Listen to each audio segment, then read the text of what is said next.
Vamos a ponernos en presencia de Dios, en el nombre del Padre, del Hijo y del Espíritu Santo. Amén. Oh alto y glorioso Dios, ilumina las tinieblas de nuestro corazón. Danos ver recta, esperanza cierta, caridad perfecta, sentido y conocimiento, Señor, para que cumplamos tu santo y veraz mandamiento. Amén. En el nombre del Padre, del Hijo y del Espíritu Santo. Amén. Muy bien, pues estamos en nuestro número 82, capítulo cuarto, una historia que continúa. Recuerden que ha venido el documento, la exhortación apostólica. Recuerden que ha venido haciendo como una especie de recuento, ¿no? De cómo la iglesia ha ido entendiendo o ha ido desarrollándose sobre todo en el tema un tanto social, específicamente en los pobres, ¿no? Entonces vamos a este número 82. ¿Quién nos hace favor de iniciar la lectura de esta noche?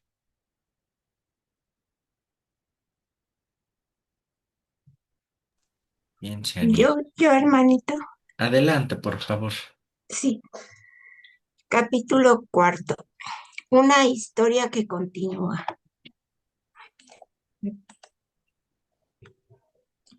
El siglo de la doctrina social de la Iglesia. La aceleración de las transformaciones tecnológicas y sociales de los últimos 2 siglos, llena de trágicas contradicciones, no solo ha sido sufrida, sino también afrontada y pensada por los pobres. Los movimientos de trabajadores, de mujeres y de jóvenes, así como la lucha contra la discriminación racial, han dado lugar a una nueva conciencia de la dignidad de los marginados. También el aporte de la doctrina social de la Iglesia tiene en sí esta raíz popular que no se debe olvidar. Sería inimaginable su relectura de la revelación cristiana en las modernas circunstancias sociales, laborales, económicas y culturales, sin los laicos cristianos lidiando con los desafíos de su tiempo. A su lado trabajaron religiosas y religiosos, testigos de una iglesia en salida de los caminos ya recorridos. El cambio de época que estamos afrontando hace hoy aún más necesaria la continua interacción entre los bautizados y el magisterio, entre los ciudadanos y los expertos, entre el pueblo y las instituciones. En particular, se reconoce nuevamente que la realidad se ve mejor desde los márgenes y que los pobres son sujetos de una inteligencia específica, indispensable para la Iglesia y la humanidad. El magisterio de los últimos 150 años ofrece una auténtica fuente de enseñanza referidas a los pobres. De ese modo, los obispos de Roma se han hecho voz de nuevas conciencias, tomadas en consideración para el discernimiento eclesial. Por ejemplo, en la carta encíclica Rerum Novarum 1891, León XIII afrontó la cuestión del trabajo, poniendo al descubierto la situación intolerable de muchos obreros de la industria, proponiendo la instauración de un orden social justo. Otros pontífices también se han expresado en esta misma línea, con la encíclica Mater et Magistra 1961, San Juan XXIII se hizo promotor de una justicia de dimensiones mundiales. Los países ricos no podían permanecer indiferentes ante los países oprimidos por el hambre y la miseria, sino que estaban llamados a socorrerlos generosamente con todos sus recursos. El Concilio Vaticano II representa una etapa fundamental en el discernimiento eclesial en relación a los pobres a la luz de la revelación. Si bien en los documentos preparatorios este tema fue marginal, desde el radiomensaje del 11 de septiembre de 1962 a un mes de la apertura del concilio, San Juan XXIII centró la atención sobre el mismo con palabras inolvidables. La Iglesia se presenta como es y como quiere ser, como Iglesia de todos, en particular como la Iglesia de los pobres. Fue pues el gran trabajo de obispos, teólogos y expertos preocupados por la renovación de la Iglesia, con el apoyo del mismo San Juan XXIII, lo que reorientó el concilio. Es fundamental la naturaleza cristocéntrica, es decir, doctrinal y no solo social, de tal fermento. Numerosos padres conciliares, en efecto, favorecieron la consolidación de la conciencia, bien expresada por el cardenal Lercaro en su memorable intervención del 6 de diciembre de 1962, de que el misterio de Cristo en la Iglesia es siempre, pero sobre todo hoy, el misterio de Cristo en los pobres, y de que no se trata de un tema más, sino que, en cierto sentido, es el único tema de todo el Vaticano II. El arzobispo de Bolonia, preparando el texto de esta intervención, anotaba: esta es la hora de los pobres, de los millones de pobres que están en toda la tierra. Esta es la hora del misterio de la Iglesia Madre de los pobres. Esta es la hora del misterio de Cristo, sobre todo en el pobre. Se perfilaba de ese modo la necesidad de una nueva forma eclesial más sencilla y sobria, que implicase a todo el pueblo de Dios y a su figura histórica. Una iglesia más semejante a su Señor que a las potencias mundanas, dirigida a estimular en toda la humanidad un compromiso concreto para resolver el gran problema de la pobreza en el mundo. San Pablo VI, con ocasión de la apertura de la segunda sesión del concilio, retomó el tema planteado por su predecesor respecto a la Iglesia, que mira con particular interés a los pobres, a los necesitados, a los afligidos, a los hambrientos, a los enfermos, a los encarcelados. Es decir, mira a toda la humanidad que sufre y que llora. Esta le pertenece por derecho evangélico. En la audiencia general del 11 de noviembre de 1964, subrayó que el pobre es representante de Cristo, y acercando la imagen del Señor en los últimos a la que se manifiesta en el Papa, afirmó: la representación de Cristo en el pobre es universal. Todo pobre refleja a Cristo. La del Papa es personal. El pobre y Pedro pueden coincidir, pueden ser la misma persona, revestida de una doble representación, la de la pobreza y la de la autoridad. De ese modo, el vínculo intrínseco entre la Iglesia y los pobres era expresado simbólicamente con una original claridad. En la Constitución Pastoral Gaudium et Spes, actualizando la herencia de los padres de la Iglesia, el concilio afirmó con fuerza el destino universal de los bienes de la tierra y la función social de la propiedad que deriva de ello. Dios ha destinado la tierra y cuanto ella contiene para uso de todos los hombres y pueblos.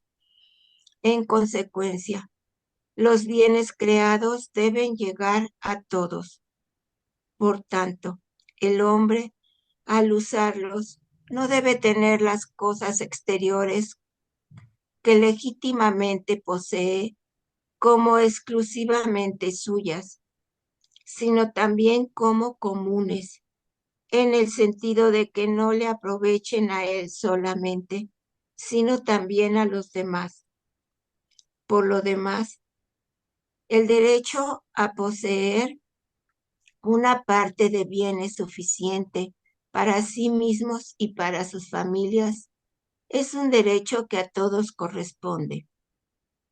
Quien se halla en situación de necesidad extrema tiene derecho a tomar de la riqueza ajena lo necesario para sí.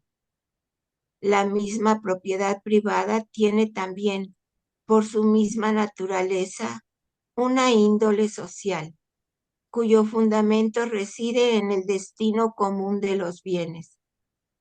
Cuando esta índole social es descuidada, la propiedad muchas veces se convierte en ocasión de ambiciones y graves desórdenes. Esta convicción fue impulsada nuevamente por San Pablo VI en la encíclica Populorum Progressio, donde leemos que nadie puede considerarse autorizado a reservarse en uso exclusivo lo que supera a la propia necesidad cuando a los demás les falta lo necesario. En su intervención en las Naciones Unidas, el Papa Montini se presentó como el abogado de los pueblos pobres, solicitando a la comunidad internacional la edificación de un mundo solidario. Con San Juan Pablo II se consolida, al menos en el ámbito doctrinal, la relación preferencial de la Iglesia con los pobres.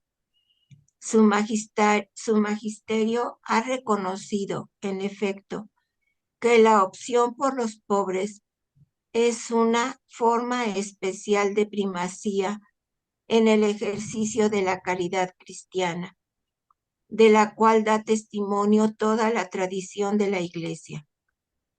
En la encíclica Sollicitudo Rei Socialis escribe también que hoy, vista la dimensión mundial que ha adquirido la cuestión social, este amor preferencial con las decisiones que nos inspira no puede dejar de abarcar a las inmensas muchedumbres de hambrientos, mendigos, sin techo, sin cuidado, sin cuidados médicos y sobre todo sin esperanza de un futuro mejor. No se puede olvidar la existencia de esta realidad. Ignorarlo significaría parecernos al rico Epulón, que fingía no conocer al mendigo Lázaro, postrado a su puerta. Su enseñanza sobre el trabajo adquiere importancia cuando queremos pensar en el rol activo de los pobres en la renovación de la Iglesia y de la sociedad, dejando atrás el paternalismo de la mera asistencia de sus necesidades inmediatas. En la encíclica Laborem Exercens afirma que el trabajo humano es una clave, quizá la clave esencial de toda la cuestión social. Frente a las múltiples crisis que han caracterizado el comienzo del tercer milenio, la lectura de Benedicto XVI se hace más marcadamente política. Así, en la carta encíclica Caritas in Veritate, afirma que se ama al prójimo tanto más eficazmente cuanto más se trabaja por un bien común que responda también a sus necesidades reales. Además, observa que el hambre no depende tanto de la escasez material cuanto de la insuficiencia de recursos sociales, el más importante de los cuales es de tipo institucional, es decir, falta un sistema de instituciones económicas capaces tanto de asegurar que se tenga acceso al agua y a la comida de manera regular y adecuada desde el punto de vista nutricional, como de afrontar las exigencias relacionadas con las necesidades primarias y con las emergencias de crisis alimentarias reales, provocadas por causas naturales o por la irresponsabilidad política nacional e internacional. El Papa Francisco ha reconocido como, además del magisterio de los obispos de Roma, en los últimos decenios se han hecho cada vez más frecuentes los posicionamientos adoptados por las conferencias episcopales nacionales y regionales al respecto. Por ejemplo, él pudo testimoniar en primera persona el compromiso particular del episcopado latinoamericano al reflexionar sobre la relación de la Iglesia con los pobres. En el periodo postconciliar, en casi todos los países de América Latina, se sintió fuertemente la identificación de la Iglesia con los pobres y la participación activa en su rescate. Fue el corazón mismo de la Iglesia el que se conmovió ante tanta gente pobre que sufría desempleo, subempleo, salarios inicuos y estaba obligada a vivir en condiciones miserables. El martirio de San Óscar Romero, arzobispo de San Salvador, fue al mismo tiempo un testimonio y una exhortación viva para la Iglesia. Él sintió como propio el drama de la gran mayoría de sus fieles y los hizo el centro de su opción pastoral. Las conferencias del Episcopado Latinoamericano en Medellín, Puebla, Santo Domingo y Aparecida constituyen etapas significativas también para toda la Iglesia. Yo mismo, misionero durante largos años en Perú, debo mucho a este camino de discernimiento eclesial que el Papa Francisco ha sabido unir sabiamente al de otras iglesias particulares, especialmente las del sur global. Ahora quisiera referirme a dos temas específicos de este magisterio episcopal: estructuras de pecado que causan pobreza y desigualdades extremas. En Medellín, los obispos se pronunciaron en favor de la opción preferencial por los pobres. Cristo, nuestro Salvador, no solo amó a los pobres, sino que, siendo rico, se hizo pobre, vivió en la pobreza, centró su misión en el anuncio a los pobres de su liberación y fundó su iglesia como signo de esa pobreza entre los hombres. La pobreza de tantos hermanos clama justicia, solidaridad, testimonio, compromiso, esfuerzo y superación para el cumplimiento pleno de la misión salvífica encomendada por Cristo.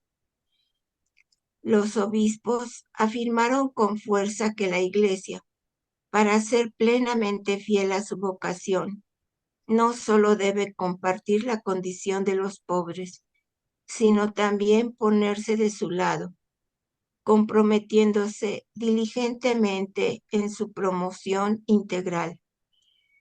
La Conferencia de Puebla ante el agravamiento de la pobreza en América Latina, confirmó la decisión de Medellín con una opción franca y profética en favor de los pobres y calificó las estructuras de injusticia como pecado social. La caridad es una fuerza que cambia la realidad, una auténtica potencia histórica de cambio. Es la fuente a la que debe hacer referencia todo compromiso para resolver las causas estructurales de la pobreza y llevarlo a cabo urgentemente.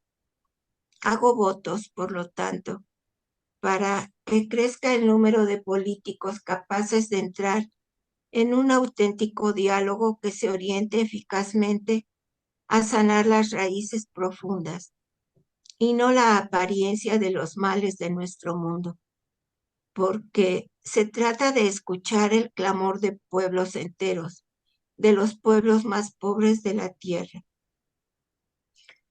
Por lo tanto, es preciso seguir denunciando la dictadura de una economía que mata y reconocer que mientras las ganancias de unos pocos crecen exponencialmente, las de la mayoría se quedan cada vez más lejos del bienestar de esa minoría feliz.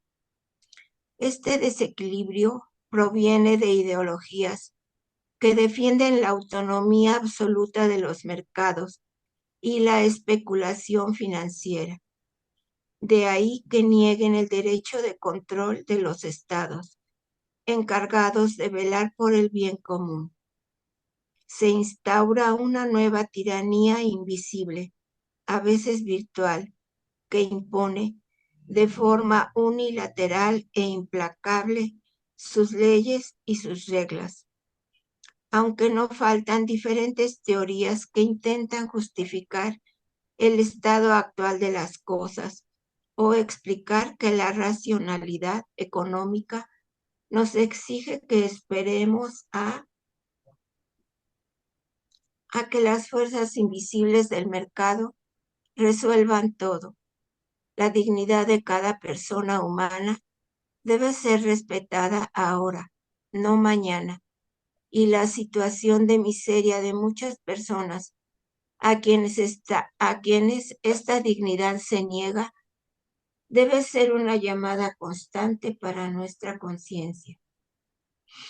En la encíclica Dilexit Nos, el Papa Francisco ha recordado cómo el pecado social toma la forma de estructura de pecado en la sociedad, que muchas veces se inserta en una mentalidad dominante que considera normal o racional lo que no es más que egoísmo e indiferencia. Este fenómeno se puede definir alienación social. Se vuelve normal ignorar a los pobres y vivir como si no existieran. Se presenta como elección racional organizar la economía pidiendo sacrificios al pueblo para alcanzar ciertos objetivos que interesan a los poderosos, mientras que a los pobres solo les quedan promesas de gotas. A los pobres que caerán hasta que una nueva crisis global los lleve de regreso a la situación anterior. Es una auténtica alienación aquella que lleva solo a encontrar excusas teóricas y no a tratar de resolver hoy los problemas concretos de los que sufren. Lo decía ya San Juan Pablo II. Está alienada una sociedad que, en sus formas de organización social, de producción y consumo, hace más difícil la realización de esta donación y la formación de esa solidaridad interhumana. Debemos comprometernos cada vez más para resolver las causas estructurales de la pobreza. Es una urgencia que no puede esperar, no solo por una exigencia pragmática de obtener resultados y de ordenar la sociedad, sino para sanarla de una enfermedad que la vuelve frágil e indigna y que solo podrá llevarla a nuevas crisis. Los planes asistenciales que atienden ciertas urgencias solo deberían pensarse como respuestas pasajeras. La falta de equidad es raíz de los males sociales. En efecto, muchas veces se percibe que, de hecho, los derechos humanos no son iguales para todos. Resulta que en el vigente modelo existista y privatista, no parece tener sentido invertir para los lentos, débiles o menos dotados puedan abrirse camino en la vida. La pregunta recurrente es siempre la misma. ¿Los menos dotados no son personas humanas? ¿Los débiles no tienen nuestra misma dignidad? ¿Los que nacieron con menos posibilidades valen menos como seres humanos y solo deben limitarse a sobrevivir? De nuestra respuesta a estos interrogantes depende el valor de nuestras sociedades y también nuestro futuro. O reconquistamos nuestra dignidad moral y espiritual, o caemos como en un pozo de suciedad. Si no nos detenemos a tomar las cosas en serio, continuaremos así, de manera explícita o disimulada, legitimando el modelo distributivo actual, donde una minoría se cree con el derecho de consumir en una proporción que sería imposible generalizar, porque el planeta no podría ni siquiera contener los residuos de semejante consumo. Entre las cuestiones estructurales que no es posible imaginar que se resuelvan de lo alto y que requieren ser asumidas lo antes posible, está el tema de los lugares, los espacios, las casas y las ciudades donde los pobres viven y transitan. Lo sabemos. Qué hermosas son las ciudades que superan la desconfianza enfermiza e integran a los diferentes y que hacen de esa integración un nuevo factor de desarrollo. Qué lindas son las ciudades que, aun en su diseño arquitectónico, están llenas de espacios que conectan, relacionan, favorecen el reconocimiento del otro. Al mismo tiempo, no podemos dejar de considerar los efectos de la degradación ambiental, del actual modelo de desarrollo y de la cultura del descarte en la vida de las personas. De hecho, el deterioro del ambiente y el de la sociedad afectan de un modo especial a los más débiles del planeta. Por consiguiente, es responsabilidad de todos los miembros del pueblo de Dios hacer oír de diferentes maneras una voz que despierte, que denuncie y que se exponga aun a costo de parecer estúpidos. Las estructuras de injusticia deben ser reconocidas y destruidas con la fuerza del bien, a través de un cambio de mentalidad, pero también con la ayuda de las ciencias y la técnica, mediante el desarrollo de políticas eficaces en la transformación de la sociedad. Siempre debe recordarse que la propuesta del Evangelio no es solo la de una relación individual e íntima con el Señor. La propuesta es más amplia, es el reino de Dios. Se trata de amar a Dios, que reina en el mundo, en la medida en que Él logre reinar entre nosotros. La vida social será ámbito de fraternidad, de justicia, de paz, de dignidad para todos. Entonces, tanto el anuncio como la experiencia cristiana tienden a provocar consecuencias sociales. Buscamos su reino. En fin, un documento que al principio no fue bien acogido por algunos, nos ofrece una reflexión siempre actual. A los defensores de la ortodoxia se dirige a veces el reproche de pasividad, de indulgencia o de complicidad culpables respecto a situaciones de injusticia intolerables y de los regímenes políticos que las mantienen. La conversión espiritual, la intensidad del amor a Dios y al prójimo, el celo por la justicia y la paz, el sentido evangélico de los pobres y de la pobreza son requeridos a todos, y especialmente a los pastores y a los responsables. La preocupación por la pureza de la fe ha de ir unida a la preocupación por aportar, con una vida teologal integral, la respuesta de un testimonio eficaz de servicio al prójimo y particularmente al pobre y al oprimido. Los pobres como sujetos. Un don fundamental para el camino de la Iglesia Universal está representado por el discernimiento de la Conferencia de Aparecida, donde los obispos latinoamericanos explicitaron que la opción preferencial de la Iglesia por los pobres está implícita en la fe cristológica en aquel Dios que se ha hecho pobre por nosotros, para enriquecernos con su pobreza.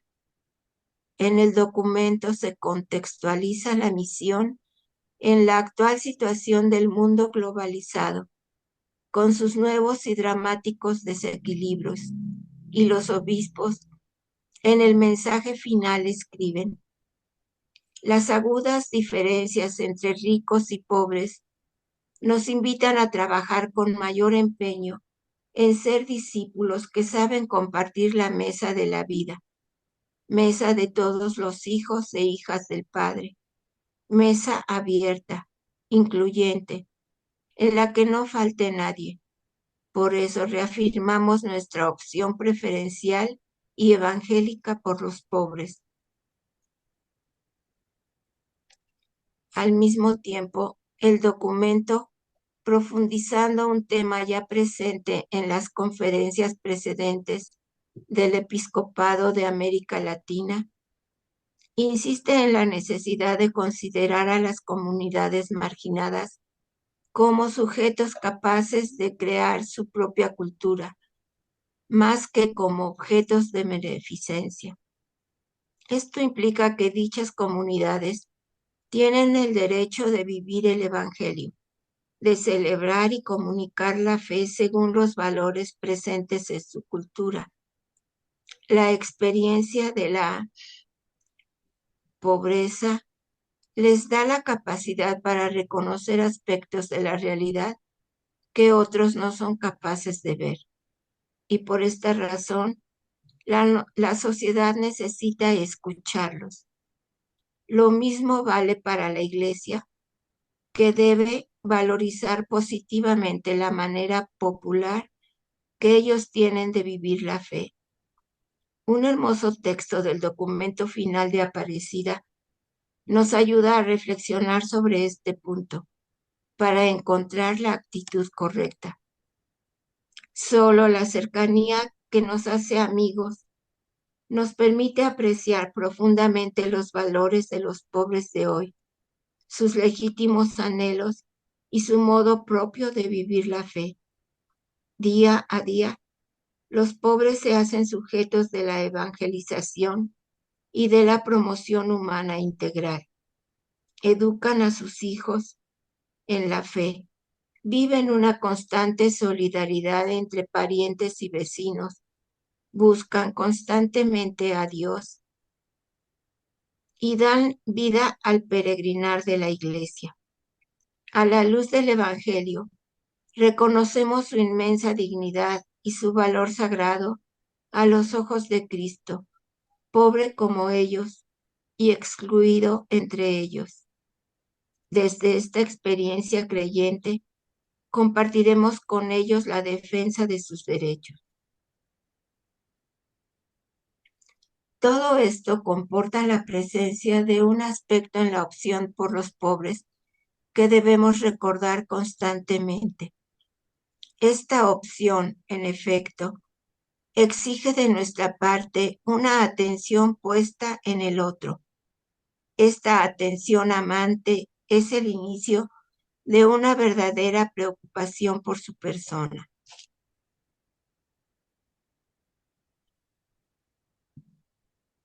a partir de la cual deseo buscar efectivamente su bien. Esto implica valorar al pobre en su bondad propia, con su forma de ser, con su cultura, con su modo de vivir la fe. El verdadero amor siempre es contemplativo. Nos permite servir al otro no por necesidad o por vanidad, sino porque Él es bello, más allá de su apariencia. Solo desde esta cercanía real y cordial podemos acompañarlos adecuadamente en su camino de liberación. Por esta razón, dirijo un sincero agradecimiento a todos los que han escogido vivir entre los pobres, es decir, a aquellos que no van a visitarlos de vez en cuando, sino que viven con ellos y como ellos. Esta es una opción que debe encontrar lugar entre las formas más altas de vida evangélica. En esta perspectiva aparece claramente la necesidad de que todos nos dejemos evangelizar por los pobres y que todos reconozcamos la misteriosa sabiduría que Dios quiere comunicarnos a través de ellos, crecidos en la extrema precariedad, aprendiendo a sobrevivir en medio de las condiciones más difíciles, confiando en Dios con la certeza de que nadie más los toma en serio, ayudándose mutuamente en los momentos más oscuros. Los pobres han aprendido muchas cosas que conservan en el misterio de su corazón. Aquellos entre nosotros que no han experimentado situaciones similares de una vida vivida en el límite, seguramente tienen mucho que recibir de esa fuente de sabiduría que constituye la experiencia de los pobres. Solo comparando nuestras quejas con sus sufrimientos y privaciones, es posible recibir un reproche que nos invite a simplificar nuestra vida. Eso, gracias. Nos quedamos hasta aquí, Cupita. Básicamente, gracias. Leímos el capítulo cuarto en esta noche, una historia que continúa. Lo anterior o los números anteriores que habíamos leído la semana pasada, pues tenían que ver con el recorrido más histórico. Este cuarto, capítulo hace todavía este recorrido histórico, pero ya bajo la doctrina de la Iglesia, es decir, como nosotros lo pudimos observar, con el magisterio pontificio, básicamente, ¿no? Con documentos eclesiales. Y desde ahí por eso se rastreó Vaticano II. Evidentemente recuerdan que ya habíamos visto que la encíclica esta exhortación, al menos en su inicio, había sido comenzada a ser elaborada por el Papa Francisco. Entonces, fíjense el gesto latinoamericano que tiene, ¿no? El hecho ya de entrada de señalar a los pobres, bueno, señalar en el buen sentido, ¿no? De señalar a los pobres como como el centro, un tema, mensaje y a la vez sujeto, como ahora la exhortación nos dice, de esta dilexite. Que es un tema sumamente latinoamericano. No digo que sea exclusivo de Latinoamérica, pero sí donde con mayor insistencia se llevó a cabo, y por eso hace el recorrido de Vaticano II y luego a las conferencias del episcopado latinoamericano, ¿no? Entonces, en este caso, hace este jalón hacia acá. Dos cosas interesantes que me gustaría rescatar y con eso abrimos el foro de esta noche.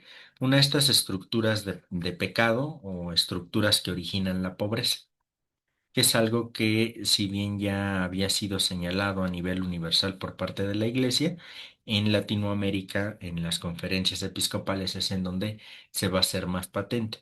El pecado estructural, como también así se le ha llamado, es justamente esta forma de expresar que hay estructuras que por sí mismas o en sí mismas son malas para el hombre. Eh, a mí me gusta explicar esta estructura de pecado con dos dichos que ya muchas veces he compartido con ustedes, ¿no? Acuérdense, en México solemos decir el que no tranza, no avanza. Y ya lo tenemos tan metido como en nuestra concepción de vida que parece que es lo normal. ¿No? Esa ya es una estructura. Bueno, ahora estamos hablando en un nivel súper básico de estructura de poder, digo, de pecado. ¿Por qué? Porque ya es algo con lo que estamos estructurados. Pero ¿a partir de dónde va a surgir esta expresión del que no tranza, no avanza?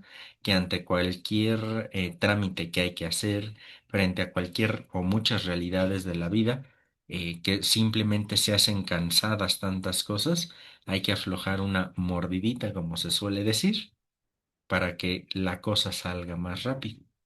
Pero fíjense porque la expresión solo expresa, válgase la redundancia, una realidad como conclusión de todo el proceso anterior que hay.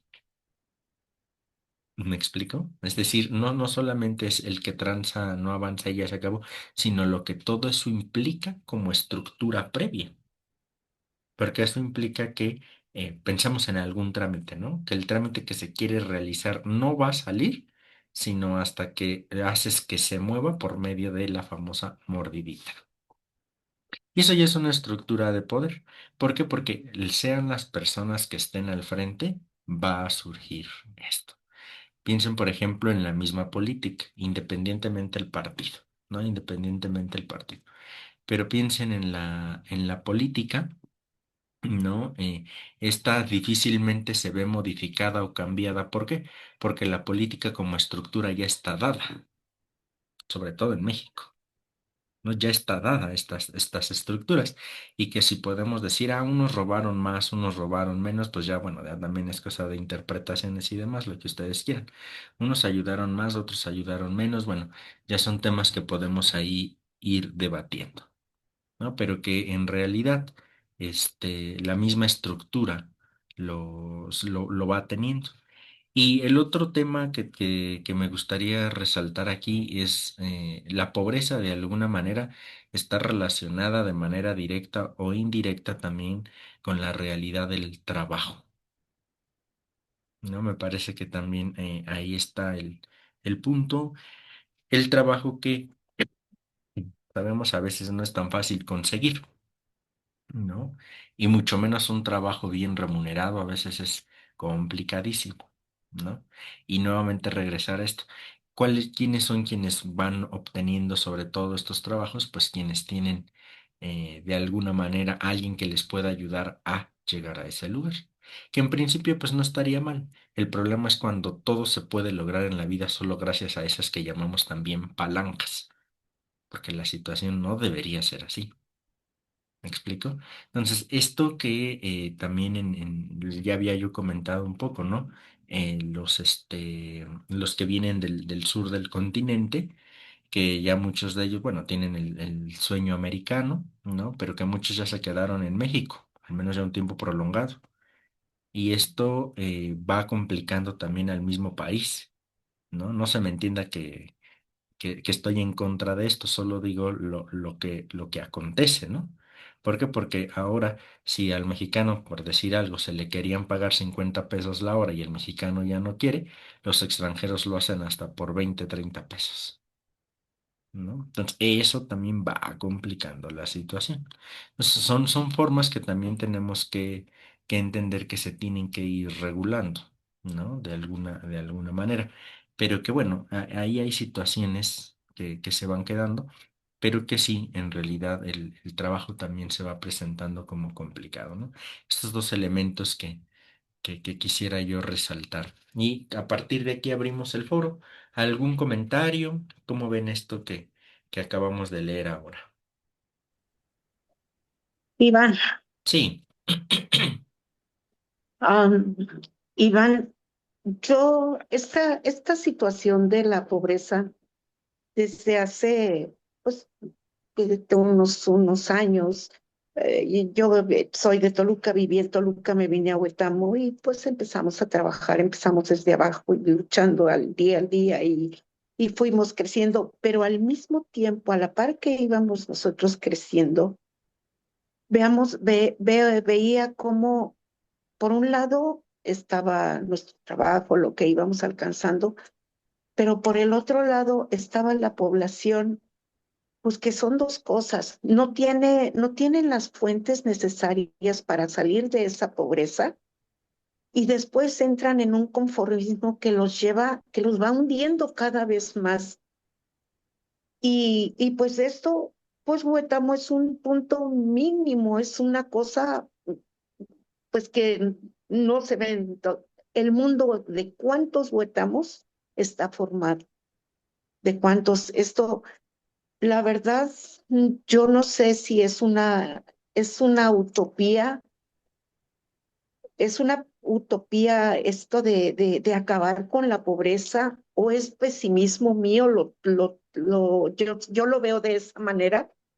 Pero es que no veo la forma porque como bien dices tú, están los trabajos mal remunerados, la corrupción, ese grupo tan pequeño que forman pues, los tocados por Dios, por así decirlo.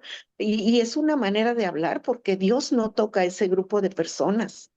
Pero, pero pues así lo vemos en este día a día. Y de eso te vuelvo a repetir, para mí, pues el acabar con la pobreza realmente es para mí una utopía. Yo lo vengo viendo desde que era una niña desde los años 60 veo viendo cómo cambia, pero no para beneficiar a la población. Cada día pues para hacerlos menos, para agrandar esa parte de la población pues que parece que está olvidada de Dios. Ahora, la evangelización también, eso cada vez somos menos evangelizadores, que eso podría ayudarnos pues a manejar a sobrellevar nuestra vida, ¿verdad? Alimentándonos precisamente de esa evangelización de la palabra de Dios, del amor de Dios, que podría ser llevadera a nuestra vida, pero desgraciadamente eso también cada vez se ve menos. ¿Por qué? Porque parece que al ser humano le interesa más pensar en, pues en las bellezas de esa muy corta vida, de este suspiro que es la vida, y no pensamos en pues en lo que deberíamos pensar, que es cuando termine nuestro paso aquí, qué va a ser de nosotros? ¿Qué buscamos? ¿A dónde vamos a llegar? Y en eso nos vamos manejando el pobre o el olvidado que prefiere como tomarse dos, tres, cinco caguamos hasta embrutecerse, olvidarse de su condición, de su situación. Mañana, pues ya veremos mañana Dios dirá cómo amanezco y vuelve a empezar pues no es una lucha, porque ¿contra qué lucha? Si todos los días lo único que quiere es abrir los ojos, seguir respirando, ni siquiera sabe si realmente quiere seguir viviendo o le gustaría ya terminar con eso que le llamamos vida, pero que para esa multitud, pues no, porque sí es cierto, no podemos ocultar la el pequeño número pues de personas que disfrutan, no pues de las mieles que les da el dinero, nada más. Yo no sé si esos excesos les hagan sentir bien o pues, no sé, tendría yo que vivir de esa manera para poder para poder hablar de esa experiencia, pero pues yo espero no hacerlo. Sin embargo, no somos almas de la caridad, porque todos somos egoístas y muy poco, muchas veces no vemos en la necesidad, en la caridad, que debemos darle al pobre, porque la calle está repletas de hermanos que necesitan de nuestra caridad y nuestro egoísmo muchas veces no nos deja, nos tapamos así como un tapojos y para seguir caminando y muchas veces evitamos verlos porque sabemos que nos tiene que tocar y no lo permitimos. Así pues se podría acabar eso. Eso solo, ¿cuántos Franciscos, Teresas, Bernardos, cuántos tendría que haber en este tiempo? Pero ya no los hay. Probablemente eso sería una manera de terminar y no es cierto, porque es una inmensidad de pobres los que viven en el mundo y las fortunas que pudiese haber suponte que todos se deshacen de sus bienes materiales. ¿Tú crees que eso sería suficiente para que mm, momentáneamente se acabara la pobreza, para partir de algo y para iniciar una nueva vida? Mm, Gracias, Iván. Gracias, Gracias, es. gracias, Lulu. Sí, definitivamente, ahora leyendo esta exhortación, a mí me parece también a veces que de pronto suena esto a un proceso utópico y utópico en el mal sentido, ¿no? O en la idea de no realizable. A mí me parece que a final de cuentas tendremos que tener un ideal, que a final de cuentas es el ideal del reino de Dios, y ese reino implica no pobreza. Y en función de eso nos tenemos que mover. Al mismo tiempo tendremos que ser evidentemente muy claros o muy conscientes de en realidad qué se necesita hacer para, para que esto sea posible.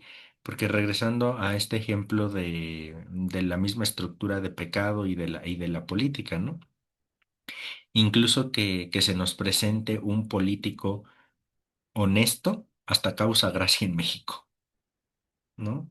Es ilusorio, irrisorio que se nos diga en México este político así es honesto. Y esto ¿por qué? Pues por toda la experiencia que tenemos, ¿no? Y que quizá el político sí sea honesto, posiblemente. Pero ya la sola idea de presentar a un político que es honesto en toda su vida, ya resulta ilusorio, irrisorio, diría yo, ¿no? Entonces es justamente esto y otro de los puntos que tocaste, Lulu, que siempre me gusta señalarlo, ¿no?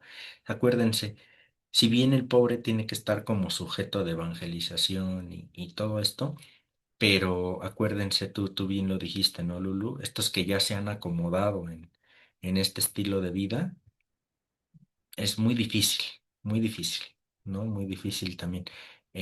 Claro, evidentemente se han quizá acostumbrado, ¿por qué? Porque la misma estructura no los dejó salir en su momento, quizá cuando querían. Claro, ¿no? Pero nosotros también vemos que pues en realidad es muy complicado el tema, ¿no? Ya hablando como más en la realidad, más aterrizados en México, cuando el pobre, pues lo único que quiere es que se le dé dinero y ni siquiera trabajar. ¿Por qué? Porque no le gusta trabajar, porque ya se acomodó solo pidiendo dinero. Entonces, por eso también por parte de la iglesia la idea de no asumir una actitud paternalista, ¿no? El hecho del solo dar, solo dar, solo dar, porque si no eso implicaría, me parece, también hundirlos más de donde están. Ah, pues no me preocupo, ¿por qué? Porque pues al final todos me dan, ¿no? Y pues así diríamos nosotros, las personas o nosotros mismos nos vamos haciendo conchudos. Ah, pues al final sé que ahí está esta persona que me resuelve. Ah, pues al final sé que tenga o no tenga, mi mamá le va a entrar al quite, mi abuelita, mi tío, quien quiera. Entonces, en esta situación se va haciendo un poquito complicado este tema, ¿no? Y que les digo, mm, en realidad lo malo de esto es que puede caer como en un discurso vacío. ¿no? De la iglesia, y con palabras del mismo Papa Francisco, ¿no? Una iglesia pobre y para los pobres, cuando en realidad vemos que a veces la pobreza no se vive dentro de la iglesia, ¿no? Pero es justo eso. Ese es el detalle. Ese es el punto, ¿no? Que yo que lo viví de dentro, ¿no? También soy testigo de eso. Entonces, que se vuelve muy, muy complicado la verdad, estos temas. ¿No? A mí, una expresión que leíamos ya hace semanas, ¿no? Pero no sé dónde la tengo marcada aquí, pero donde nos hacía recuerdo de que los pobres, aquí está, de que los pobres eran los tesoros de la iglesia, o son los tesoros de la iglesia en el número 38. Bueno, ya es una expresión de antes, digámoslo así, pero yo ahora la leí en este contexto de pobreza y no sabía cómo tomar la frase. Sí, incluso como una especie de, pues no quiero decir de burla, pero algo, algo hasta cierto punto contradictorio, ¿no? Como los pobres van a ser tu mayor riqueza, no será nada más un discurso romántico, ¿no? Al respecto. Esto, claro, atendiendo como una problematización más, ¿no? En el sentido de hacer como más conciencia, de revisar, pero sí que en realidad el tema es muy, muy complejo, ¿no? Ya a la hora de abordarlo en la práctica es más que complejo, ¿no? Gracias, Lulu. Marta, te escuchamos. Buenas noches. Fíjate que yo creo que también va mucho y tiene mucho que ver la educación que recibimos de niños, porque digo, yo tengo ya casi los 80 y de niña a mí me enseñaron a trabajar y me repetían mucho, muévase, muévase. Y mi abuela era así como media, ¿cómo te diré? Drástica con sus ejemplos, ¿no? Porque decía, muévase porque pasa el diablo y la tumba. Así que apúrese. Ya había acarreado agua porque en ese tiempo no había agua en las casas, había que acarrearla del río. Entonces mi trabajo era acarrear el agua, regar las plantas, regar el patio, ¿verdad? Y llenar, pues, jarros, cubetas, lo que había. Y veía a mi abuela que estaba yo parada por ahí y me decía, muévase el agua, barra, muévase, ¿no? Y ya hice todo lo que me mandaste. Pues muévase, vuelva a traer agua, riegue otra vez esto, riegue. O sea, no quería que estuviéramos pasivas, sino movidas, porque decía que la vida no nos iba a dar en charola de plata, pues ahora sí el alimento, que teníamos que ganárnoslo. Y así como fui creciendo, pues no me fueron enseñando, ¿sí? A lavar, a planchar, a guisar lo que se usaba en casa en ese momento, ¿no? A mí no me gustaba mucho lavar ni planchar, pero mi abuela decía, se va usted a casar y el marido la va a golpear porque no sabe lavar ni planchar. Si sabe lavar y lo hace bien, si sabe barrer un patio o una casa y lo hace bien, mueve todo para que quite la basurita donde esté, donde quiera va a caber, donde quiera va a tener trabajo, ¿sí? Entonces, increíblemente, aunque de niña me daba coraje que me dijera todo eso y me tuviera ocupada, ahora fíjate que lo agradezco porque gracias a que me mantuvo siempre ocupada, pues fui también deseando saber más, conocer un poquito más, ¿sí? Ella todavía le tocó ser de la mentalidad de que la mujer para qué iba a la escuela, que la mujer había nacido para atender al marido y lavar y planchar, pero en mi mente, también por a lo mejor sueños de mi mamá que me decía, trabaja, hija, haz las cosas bien para que salgas adelante, no te quedes así como nosotras atorada. Vete a trabajar a México, vístete, come bien, pasea. O sea, me creaba otras ilusiones, pero mi abuela de alguna manera pues me controlaba, ¿sí?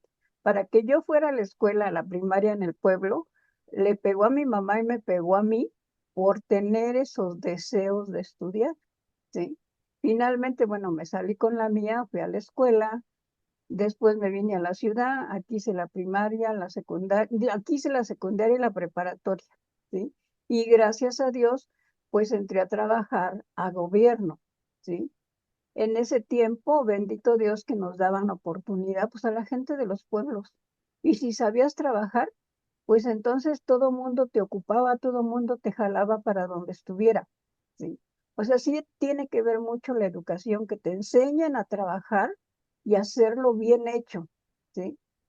Mi abuela decía que no era trabajo agarrar la escoba y barrer, aunque más adelante, si Dios me ayudaba y tuviera yo un papelito que dijera que era yo alguien, eso no me quitaba el conocimiento que adquiriera yo en el papelito, ¿sí?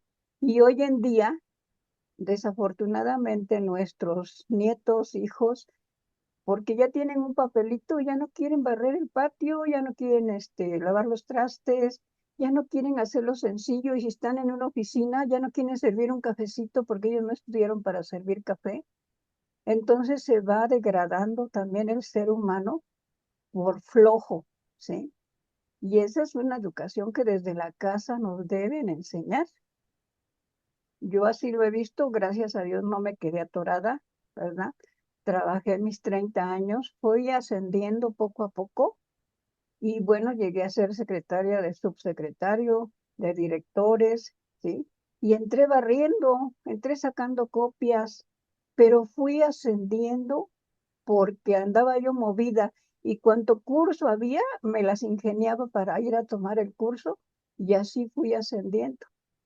Entonces es cosa de que tú quieras y de que también en casa te eduquen, pues saber las necesidades que hay y que puede haber más adelante. Pero hoy en día que se les da todo a los hijos y más la ayuda del gobierno, pues se ha hecho el hombre flojo. No solamente flojo de mover las cosas, sino mentalmente ya no se ocupa de estudiar.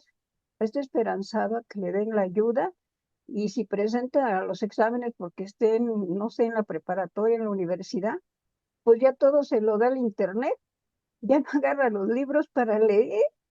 A mí me sorprende eso, que ya no agarren un libro. Yo me acuerdo que me preocupaba mucho por leer, escribir y aparte me ponía yo el Goldman, ¿cómo se llama?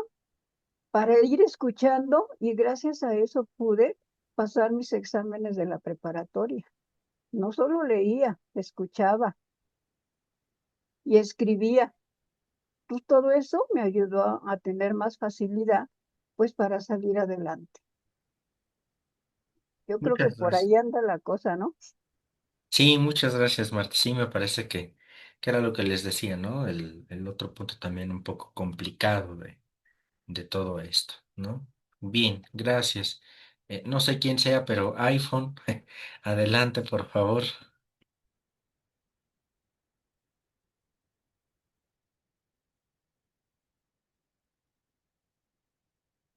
iPhone tiene la mano levantada.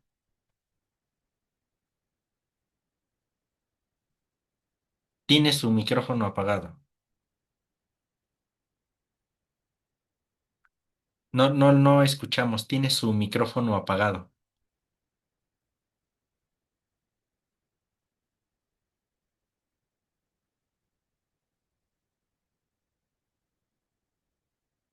No, sigue apagado el micrófono.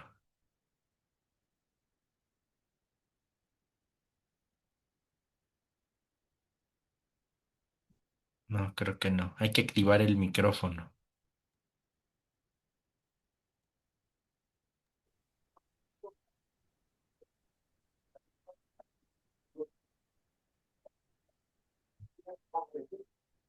No, parece que no. No se puede. Bien, hermano, en lo que la hermana activa su micrófono, me gustaría compartir algo. Sí, adelante, Vicky. Fíjese, hermano, que yo con un sacerdote aprendí que decía que la iglesia era rica en los pobres, pero el padre me decía que era los pobres de espíritu, los necesitados de Dios.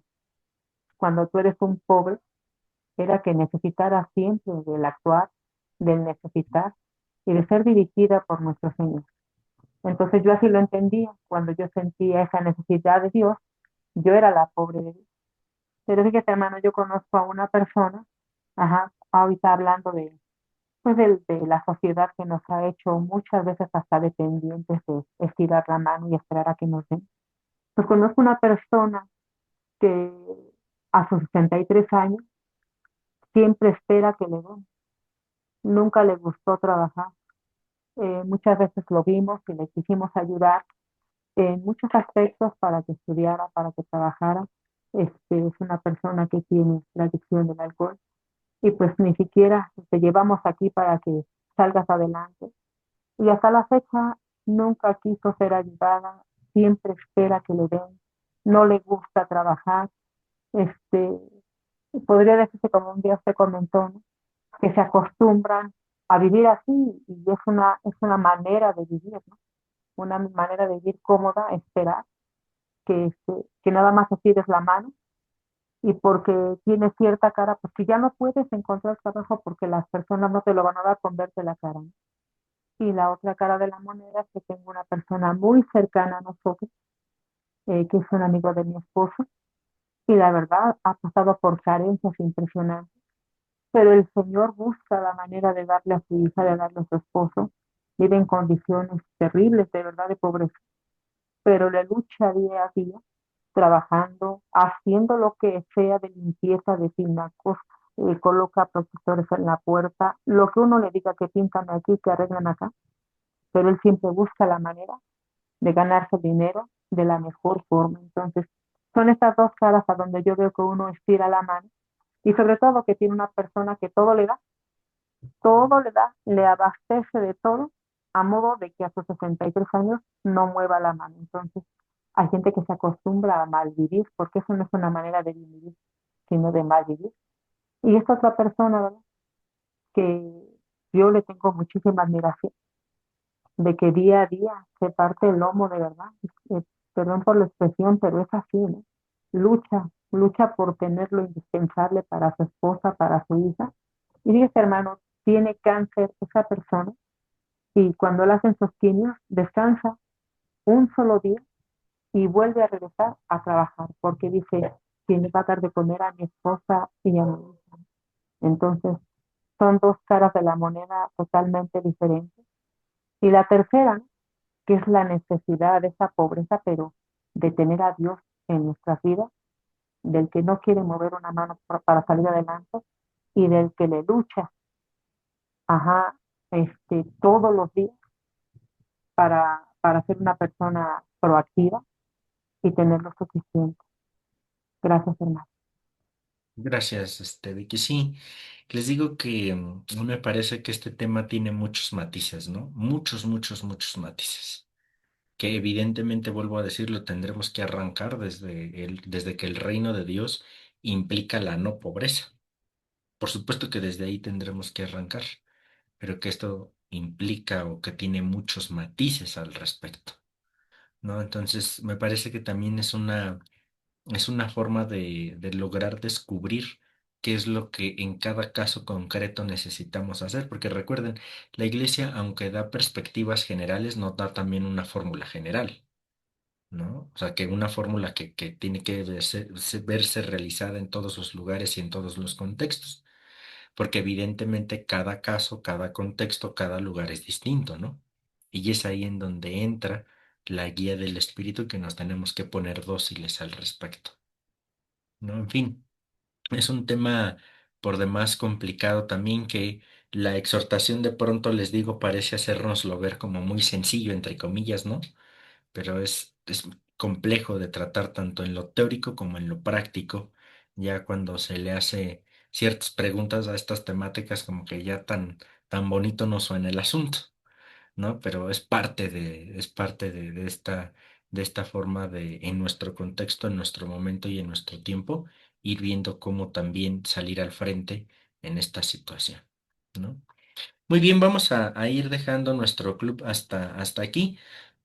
La próxima semana será la última semana que nos veamos por lo de en diciembre, pero pues ya después viene Navidad y después viene Año Nuevo y pues son días familiares y pues un poquito complicados, ¿no? Entonces, la próxima semana, a modo de charlas de mes, ya para concluir esto, les voy a mandar la invitación para un pequeño taller de Adviento guión Navidad. Porque pues ya se nos va a acabar el Adviento, no hicimos gran cosa en el Adviento, no hicimos nada en realidad en en el Claro, Adviento, así es. ¿no? Pero para terminar o para cerrar el Adviento y aperturar la Navidad, ¿no? Entonces cerraríamos nuestro mes y nuestro año Nuestro año. con este taller exacto para la preparación para cierre de Adviento y apertura de Navidad. Ya les estaré enviando la invitación, como sea, nos reuniremos la próxima semana, entonces miércoles y jueves y ya les estaré pasando ahí los pormenores, ¿sale? Y Bien, ya, y ya quedará el último capítulo del documento para regresando de vacaciones. Con eso abriríamos y a la vez cerraríamos la exhortación apostólica. ¿Sale? márcale a Entonces, Rosy, dile que te pues quiero vamos mucho. a Rosy, no descansar te por lo pronto, por el día de hoy. Muchas gracias, me dio mucho